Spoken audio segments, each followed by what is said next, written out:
Welcome to Coffee with Kehoe. This is the May 2026 version of Coffee with Kehoe. And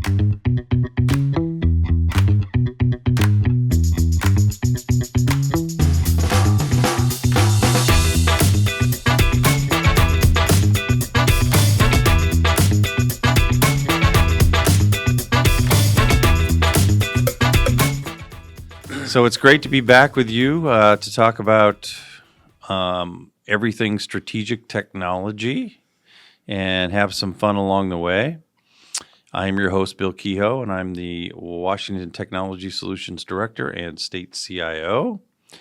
Amy, co-host, why don't you introduce yourself? Thank you, Bill.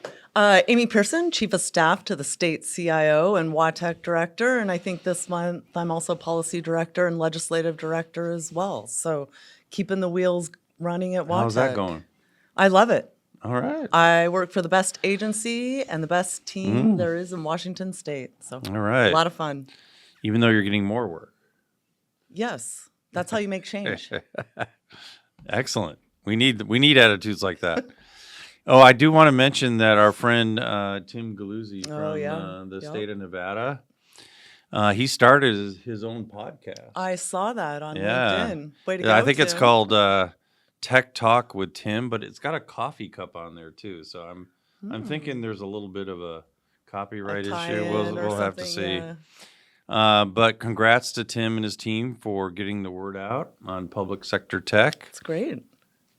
But he is fairly new at this, and I noticed his song that he has. You know, it sounds like someone singing after a bad night in the casino. So I think he's got some work to do on that. Can you hum us a few He is from bars? Nevada, after all. Seems fitting. Yes.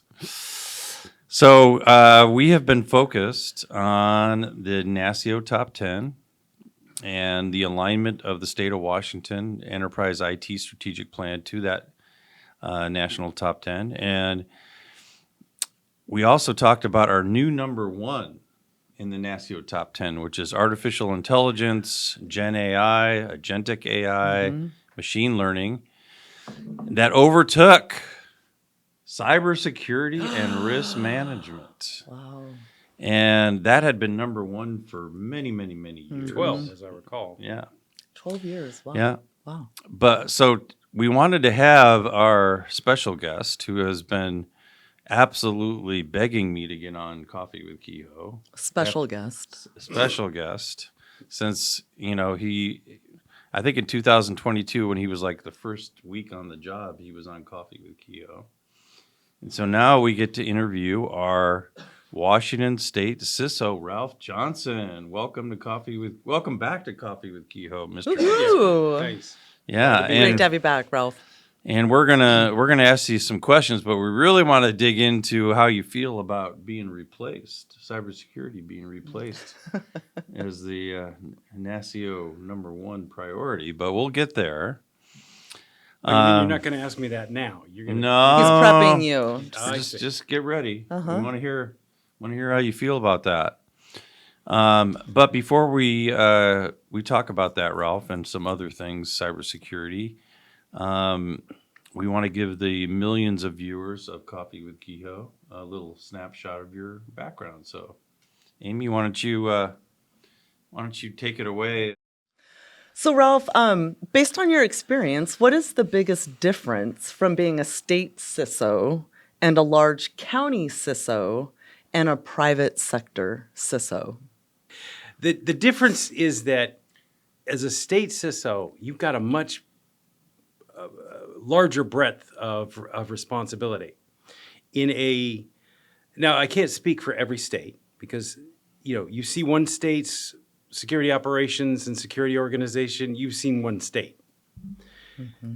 So I've been a CISO for 21 years now, and for two very large counties, one fairly small private sector company for a short period of time, and now the state of Washington.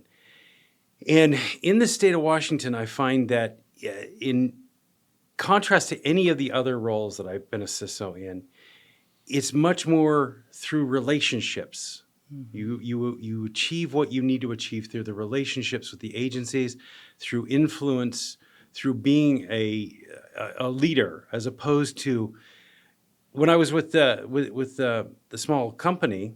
It was a relatively small company, very well-known company. I won't mention it here, but they were very well-known. But in a lot of ways, if I said we needed to make a change in a security control, we simply made the change. I didn't have to justify it to too many people. I had to justify it to a few upper executives, but for the most part, they simply did it. Here, in the state of Washington, we are so decentralized. Agencies have a lot of autonomy. Very much. And many other states are the same way. Not all, but many others. Because I interact with a lot of state CISOs across the country, and we all get together and we commiserate about our jobs, and we talk about the good things about our jobs and the bad things, and we all have a lot of the same things in common. But it's more through influence. Now, the 2 counties that I worked for were pretty much the same way. In many counties, it depends on the size of the county and the way they're organized as to whether they work more like a state government or a private sector.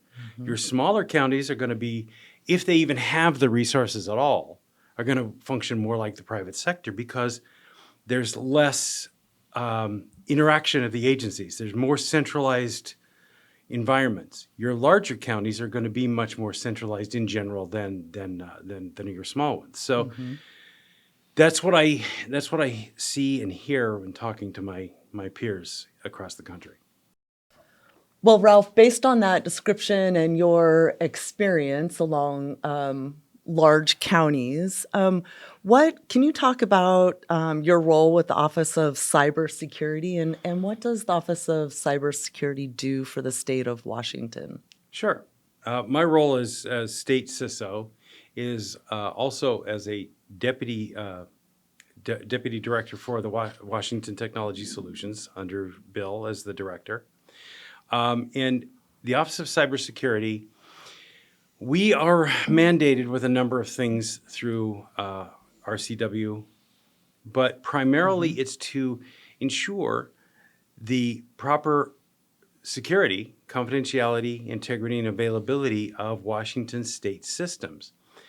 Not just those that are centrally managed, but those that are managed by agencies. Now, agencies do have a set of responsibilities with those that they manage themselves, but we are responsible to establish statewide security policy, as WaTech is responsible to establish statewide IT policy.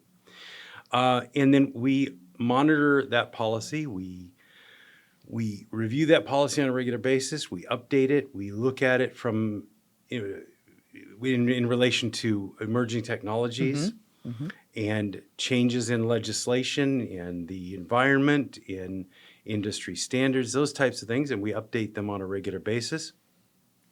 But we do that in collaboration with the agencies. We don't sit in our ivory tower and say, this is what we're going to do, and agencies, you need to come along and just follow us. We bring them into the process through our governance. They help us develop those policies. And then statewide policy that we develop becomes the baseline. And then agencies can adopt that in full. And if they have additional controls that they need because they've got some special compliance requirements such as CGIS or HIPAA, they may augment those policies. So that's in large part what we do. It's an important We role. we also run the Central Security Operations Center and monitor centralized traffic and look for threats. And we run a CERT team, a cyber incident response team that deals with incidents and does investigations. And we manage risk. Great. That's a big job, Yes, it is. especially It's an in this important day. job. And yes, Yeah, I mean, absolutely. you're really protecting our residents' data, which relates to public trust Absolutely. and the infrastructure of the entire state. And that's not an easy task. and you do it very well, you and your team. Thank you. So, Ralph, what's the biggest challenge area that state CISOs face across the country today? Well, there's a number of them. We, as I said, we meet on a regular basis at NASCIO and at MSISAC and a number of other events. And, we all have similar challenges and we all have different challenges.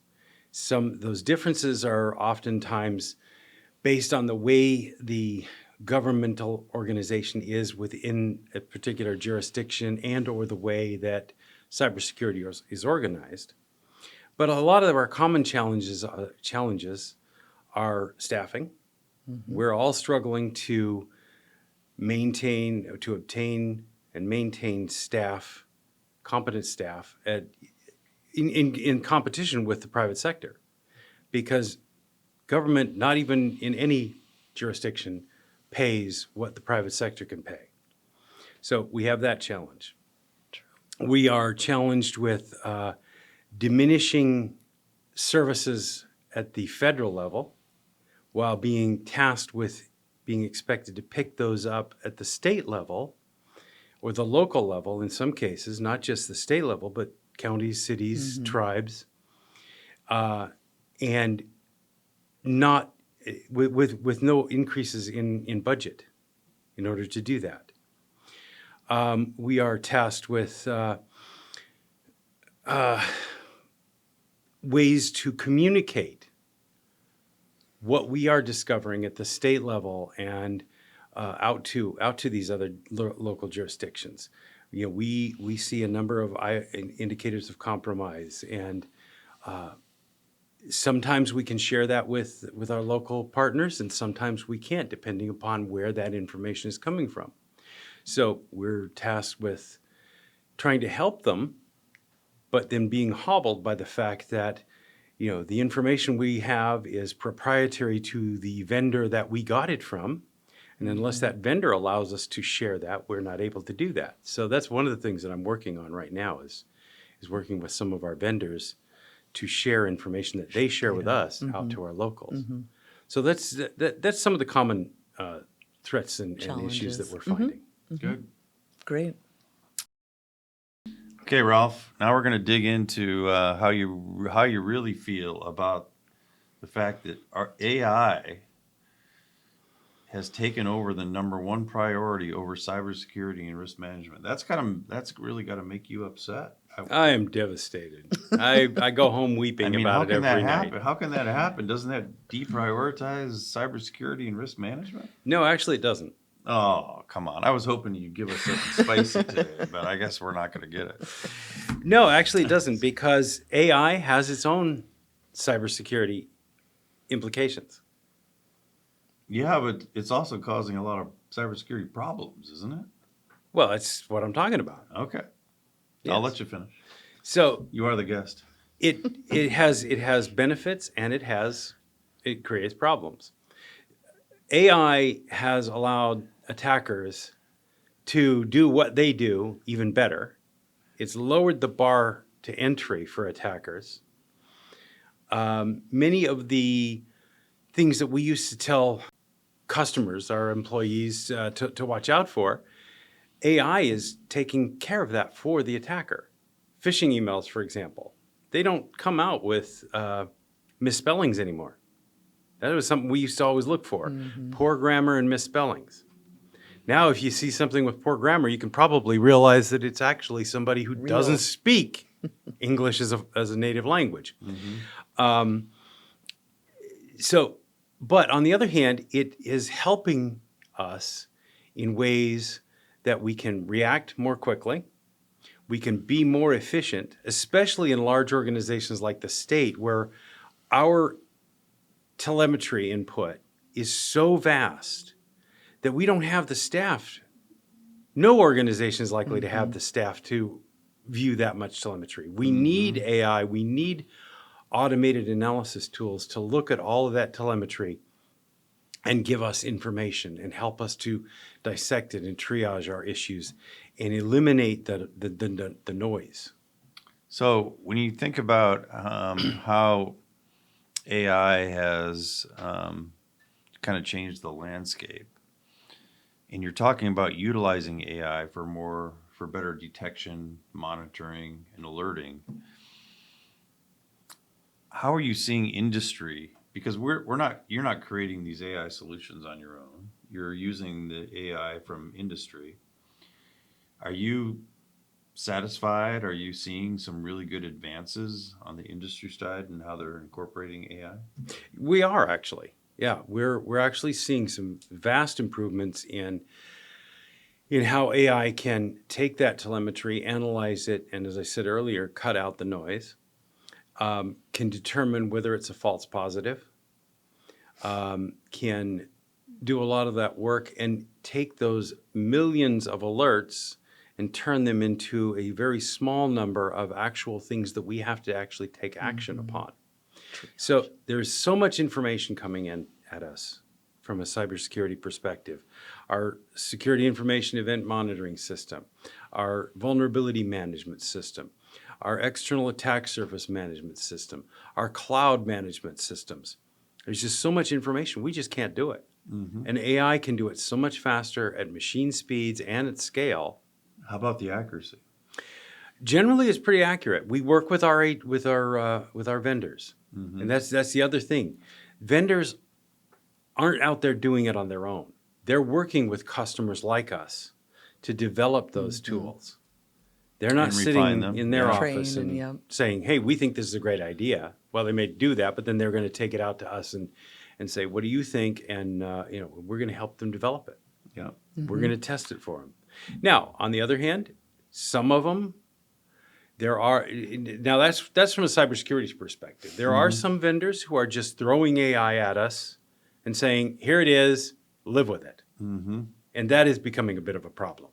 Yeah. More from a governance perspective than it is from a cybersecurity Security. perspective.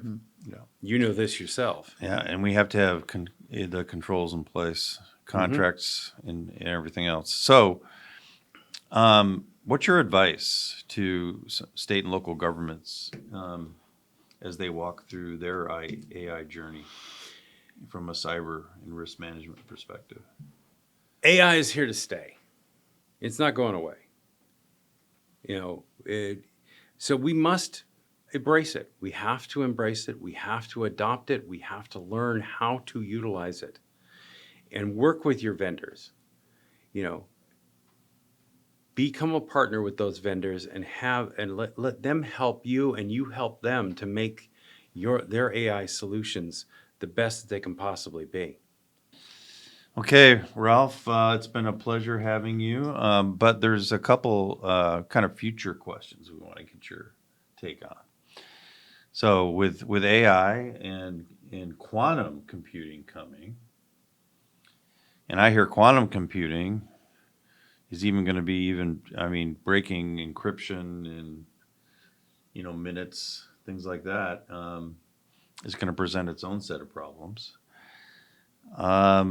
What are you seeing in terms of our ability to really overcome the threats of the future with these advancing technologies? Wow, that is quite the question. Technology is changing so rapidly that it is really hard for us to keep up with. We used to say that technology doubles its capability. What was it? Every 18 months? Moore's law, yeah. Yeah. Yeah, I think it's actually going faster than that now. But we have to be prepared for the future. Quantum computing is coming. AI is only going to get better. And as I said before, embracing AI and working with your vendors can help you with that. But quantum computing, that's a whole other thing. And we have to be prepared for that. We have to be prepared for the fact that data that may have been stolen 5-10 years ago, encrypted, they can't do anything with it now. But if that data is still valuable when quantum computing comes and they're able to break the encryption of that data may then become valuable. That is going to be a problem. And there are organizations working on quantum safe encryption algorithms right now. All right. NIST is trying to come up with one, but they haven't. As far as I know, they haven't released one yet, but they're working on it.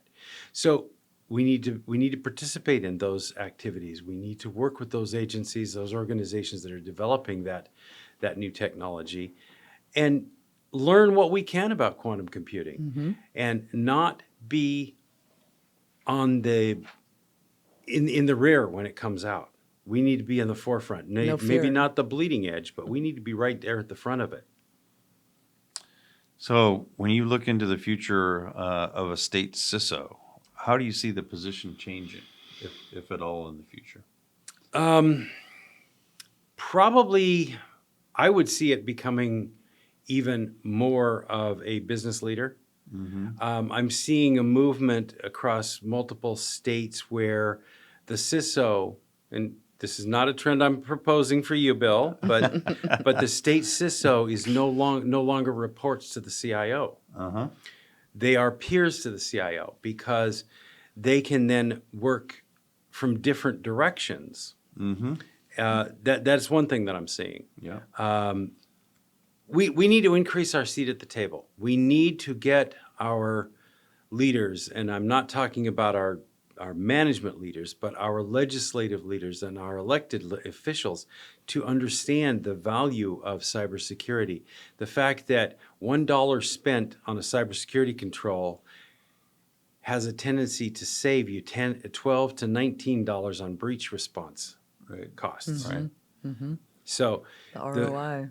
the more that we can improve our security posture, the less we are likely to become a victim. Yep. All right. Well, thank you, Ralph. It's been a pleasure. We appreciate all that you do and your Office of Cybersecurity does for the state and protecting our residents' data and our infrastructure. And you do it very well. And we appreciate having you on Coffee with Kehoe. Thanks, Ralph. Thank you. That wraps up our May of 2026 Coffee with Kehoe.